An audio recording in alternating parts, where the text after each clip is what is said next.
Je donne ma vie pour la reprendre. Le sens chrétien du sacrifice.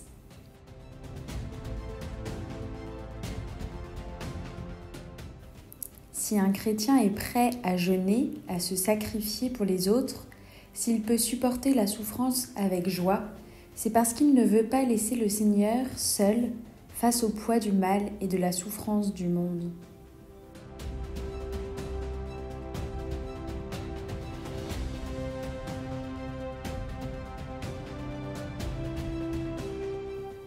Ces gens troublent notre cité et ils prônent des coutumes que nous n'avons pas le droit d'accepter ni de pratiquer, nous qui sommes citoyens romains.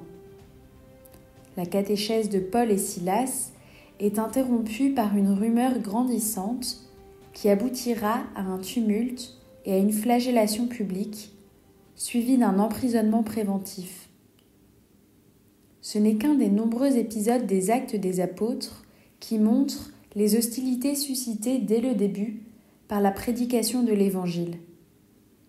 Les apôtres et les premiers chrétiens ont été maintes fois emprisonnés, humiliés et attaqués. Mais ce qui est le plus frappant, c'est la sérénité avec laquelle ils ont réagi. Dans cette scène, les corps flagellés de Paul et Silas, enfermés dans un cachot, sont encore engourdis et leur esprit est encore étourdi par l'humiliation publique lorsque, vers le milieu de la nuit, Paul et Silas priaient et chantaient les louanges de Dieu et les autres détenus les écoutaient.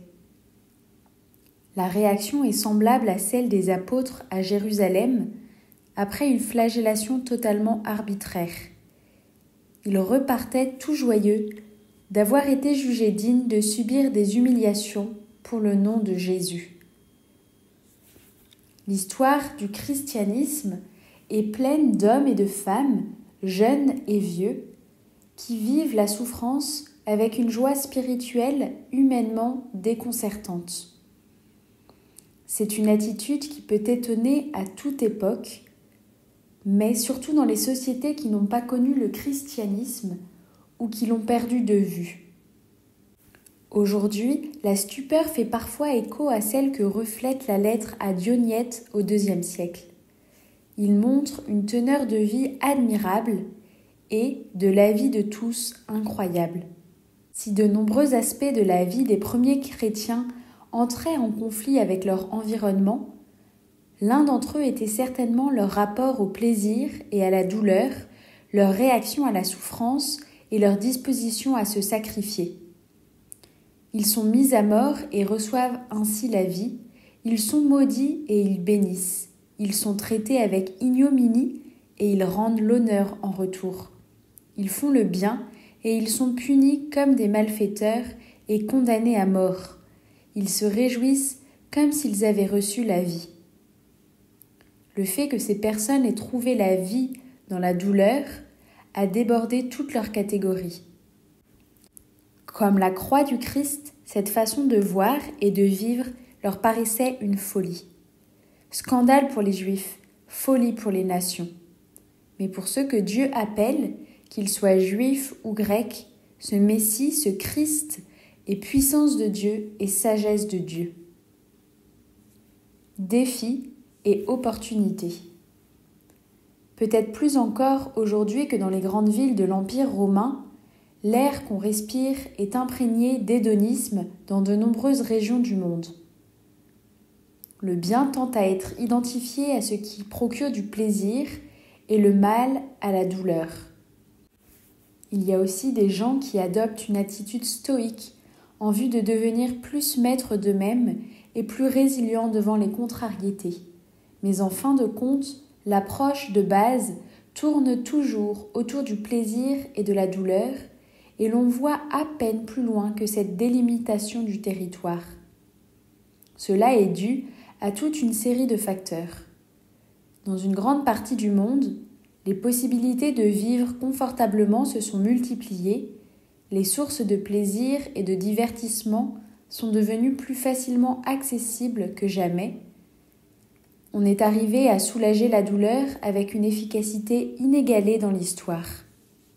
Ce sont évidemment des progrès qui contiennent une grande part de positif, mais comme tout changement dans l'expérience du monde, ils ont un impact sur la manière dont nous vivons la vie chrétienne. Dans ce contexte, la volonté de souffrir pour le Christ ou la conviction que la joie a ses racines en forme de croix peuvent sembler surprenantes ou du moins difficiles à comprendre. Tout cela constitue à la fois un défi et une opportunité. Le défi est lié au fait que celui qui veut vivre proche de Dieu, au milieu du monde, se trouve exposé au même message que ses pairs. Le courant pourrait finir par le pousser, par exemple, à adoucir le message de Jésus ou à le réinterpréter dans une version plus light. C'est au fond la tentation d'un christianisme accommodant sans croix. Et pourtant, le Seigneur nous dit « Si quelqu'un veut marcher à ma suite, qu'il renonce à lui-même, qu'il prenne sa croix et qu'il me suive. Car celui qui veut sauver sa vie la perdra, mais celui qui perdra sa vie à cause de moi et de l'Évangile la sauvera. Si le grain de blé tombé en terre ne meurt pas, il reste seul, mais s'il meurt, il porte beaucoup de fruits. » Un christianisme sans croix, en effet, est mondain et devient stérile. Pour vivre dans le Christ et à son tour transmettre cette vie aux autres, le chemin passe par la croix. Comme dans tant d'autres aspects de notre foi, nous rencontrons ici aussi un paradoxe. Pour vivre, il faut mourir. D'autre part, un environnement hédoniste présente aussi de bonnes occasions. La différence entre le comportement du chrétien et son entourage lui fournit souvent des occasions de donner raison de son espérance. C'est ainsi que l'évangélisation a progressé dans les premiers siècles. C'est comme si les ténèbres provoquaient un contraste sur le fond duquel peut briller davantage la lumière du Christ. De nos jours, lorsqu'un chrétien vit avec un esprit de sacrifice et embrasse sereinement la croix, il interpelle nécessairement ses contemporains. D'une part, une telle façon de vivre la douleur, sans dramatiser, sans la faire peser sur les autres, est attirante, comme le sont la patience et la douceur de Jésus. D'autre part, elle suscite tôt ou tard des questions qui ouvrent des perspectives sur la foi. Comment parvient-il à supporter cette souffrance avec une telle sérénité ? Pourquoi ne se révolte-t-il pas ? Et cette joie, s'il apprécie comme moi les bonnes choses de la vie, pourquoi y renonce-t-il parfois ? Qu'est-ce que cela a à voir avec son Dieu ? Et qu'est-ce que son sacrifice change dans le monde ? La seule réponse, le Christ. Toutes ces questions, qui peuvent aussi se poser de temps en temps dans l'âme d'un chrétien, n'ont au fond qu'une seule réponse authentique, une réponse définitive, le Christ sur la croix. Si le chrétien est prêt à aller à l'encontre de ses goûts, à jeûner, à se sacrifier pour les autres, s'il peut supporter la souffrance avec joie sans se donner trop d'importance, c'est parce qu'il sait que de façon mystérieuse mais réelle, la passion de Jésus continue à se déployer au long de l'histoire. Dans la vie de l'Église, dans ses épreuves et ses tribulations, le Christ continue, selon la brillante expression de Pascal, à être en agonie jusqu'à la fin du monde. Jésus continue de souffrir dans ses membres, dans l'humanité entière, qui peuple la terre et dont il est la tête, le Fils premier-né et le Rédempteur. Lorsqu'un chrétien comprend cela en profondeur, il est logique qu'il ne veuille pas laisser le Seigneur porter seul le fardeau du mal et de la souffrance du monde. Cette disposition à souffrir ne répond donc pas à un moralisme puritain qui regarde le plaisir avec méfiance. Il ne s'agit pas non plus d'un simple choix ascétique ou d'une approche stoïque. Il s'agit, au sens littéral, de compassion, perception de la souffrance qui transperce le cœur de Jésus et désire de l'accompagner, d'aligner notre cœur sur le sien. Comme le dit saint Paul, je trouve la joie dans les souffrances que je supporte pour vous. Ce qui reste à souffrir des épreuves du Christ dans ma propre chair, je l'accomplis pour son corps qui est l'Église. C'est avec ce désir que saint Ignace d'Antioche écrivait vers 110 sur le chemin du martyr. « Laissez-moi imiter la passion de mon Dieu. Si quelqu'un l'a avec lui, qu'il comprenne ce que je désire et qu'il ressente ce que je ressens. » Ce saint inversait ce que le monde appelle la vie et la mort. Ne m'empêchez pas de vivre, ne désirez pas ma mort, n'accordez pas au monde celui qui désire être à Dieu, et ne le séduisez pas par les choses matérielles. C'est encore le même esprit qui a conduit saint Paul à considérer tout cela comme une perte à cause de ce bien qui dépasse tout, la connaissance du Christ Jésus mon Seigneur. À cause de lui, j'ai tout perdu. Je considère tout comme des ordures afin de gagner un seul avantage, le Christ. Si, pour être avec Jésus, il faut souffrir et renoncer à de bonnes choses, nous y renoncerons non pas parce qu'elles sont des déchets en soi, mais parce que les préférer à Jésus reviendrait à chercher des perles dans un caniveau. Goutte de sang.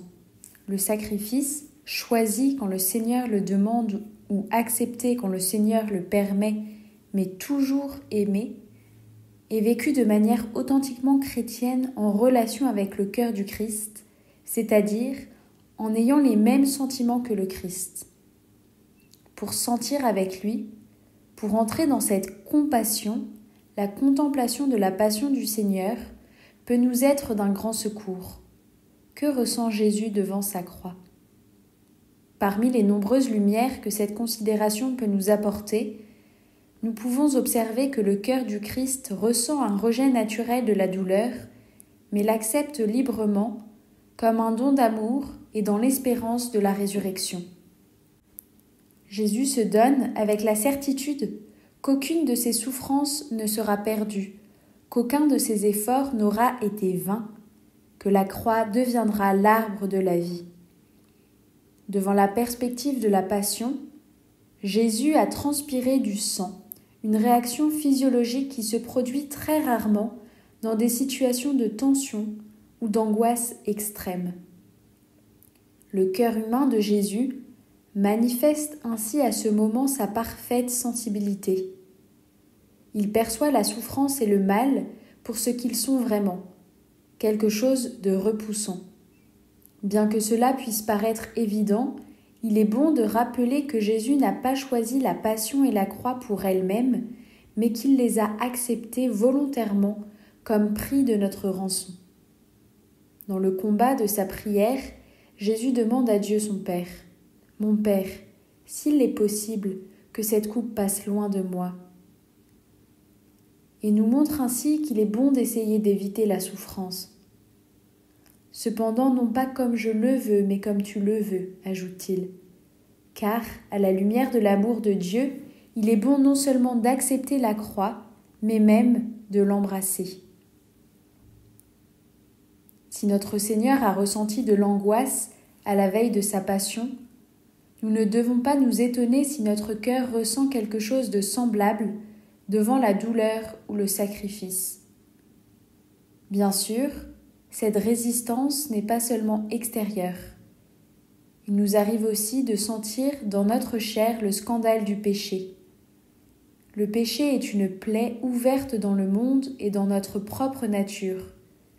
Une plaie si réelle qu'elle engendre une véritable résistance, non seulement à la douleur, mais aussi à la bonté elle-même, à l'amour et au royaume de Dieu. La libération du péché ne se fait pas sans un ébranlement fort et douloureux. Dans ce monde, dans notre vie, le bien ne vient pas spontanément. C'est pourquoi l'amour de Dieu, l'amour pur qui peut guérir l'amour malade, se révèle mystérieusement uni à la douleur. C'est ainsi que sainte Thérèse de Calcutta l'a compris. L'amour exige le sacrifice, Mais si nous aimons jusqu'à ce que cela fasse mal, Dieu nous donnera sa paix et sa joie. La souffrance en elle-même n'est rien, mais la souffrance partagée avec la passion du Christ est un don merveilleux. À Gethsémani, Jésus a ressenti dans sa chair cette résistance humaine à la volonté salvatrice du Père. Cependant, bien que cela le répugne naturellement, Jésus n'a pas souffert la croix contre son gré, mais l'a assumée volontairement. « Nul ne peut m'enlever la vie, je la donne de moi-même. J'ai le pouvoir de la donner, j'ai aussi le pouvoir de la recevoir de nouveau. » La passion et la croix sont le résultat du libre rejet du Christ par les autorités de l'époque, qui expriment la résistance du cœur humain à l'amour de Dieu, tangible également dans la récurrence des martyrs au long de l'histoire de l'Église jusqu'à nos jours. Quoi qu'il en soit, Jésus transforme cette libre décision de ses contemporains en un acte d'amour. « Ceci est mon corps, donné pour vous. » Jésus sait que ce don de soi est nécessaire pour que l'amour soit à nouveau possible dans le monde. Il doit nous aimer jusqu'au bout. Il doit embrasser toute notre haine, toute notre indifférence, toute notre misère. C'est par cette étreinte que commence la transformation amoureuse qui exige aussi notre étreinte, notre oui à la croix. Ce n'est qu'ainsi que notre histoire personnelle et l'histoire du monde peuvent entrer avec lui dans la résurrection.